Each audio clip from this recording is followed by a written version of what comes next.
राधे राधे मित्रों, आप सभी का स्वागत है माधव क्लासेस पर। तो पिछली क्लास में हमने पढ़ा था कालीबंगा सभ्यता के बारे में। इस वाली क्लास में हम पढ़ने वाले हैं आहट सभ्यता के बारे में। तो जो आहट सभ्यता है ये उदयपुर में स्थित है और ये सभ्यता 4000 वर्ष पुरानी मानी जाती है। यह सभ्यता बनास नदी की सहायक नदी आयर नदी, जिसको बेड़त नदी भी कहते हैं, के किनारे विकसित हुई है। इस सभ्यता के जो खोजकर्ता हैं, इस सभ्यता के खोजकर्ता जो हैं अक्षय कीर्ति व्यास हैं, जिनको एक के व्यास भी कहा जाता है। इन्होंने आहट सभ्यता की खोज 1953 में की थी।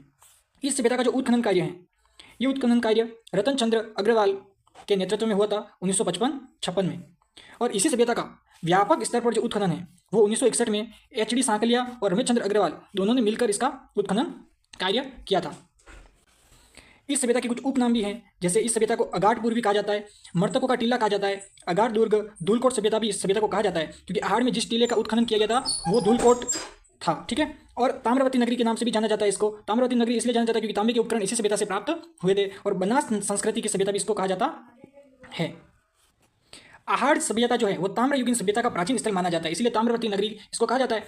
आहट सभ्यता से प्राप्त हमें क्या क्या प्राप्त हुआ, तो वहाँ से हमें तांबा गलाने की भट्टियाँ प्राप्त हुई है, मिट्टी से बनी बेल भी प्राप्त हुई, जिसको बनासियल बुल कहा जाता है, छपाई करने के ठप्पे, आटा पीसने की चक्की, लाल काली मिट्टी के बर्तन, अनाज भरने के मिट्टी की कोठी, धूप में सुखाई गई ईंटें और मृतकों को आभूषण के साथ दफनाने की जो क्रिया थी, इसका भी हमें वहाँ से अवशेष प्राप्त हुआ है। और सबसे मेन चीज़ जो है वो है एक मुँह वाला चूल्हा। कौन सी सभ्यता से प्राप्त हुआ है, तो एक मुँह वाला जो चूल्हा है वो हमें आहट सभ्यता से प्राप्त हुआ है। तो आज की इस क्लास को यहीं समाप्त करते हैं। ये थी आज की क्लास जो कि आहट सभ्यता से संबंधित थी। अगर आपको ये वीडियो अच्छा लगा हो तो वीडियो को लाइक करें, कमेंट करें, शेयर करें और चैनल को सब्सक्राइब करना ना भूलें।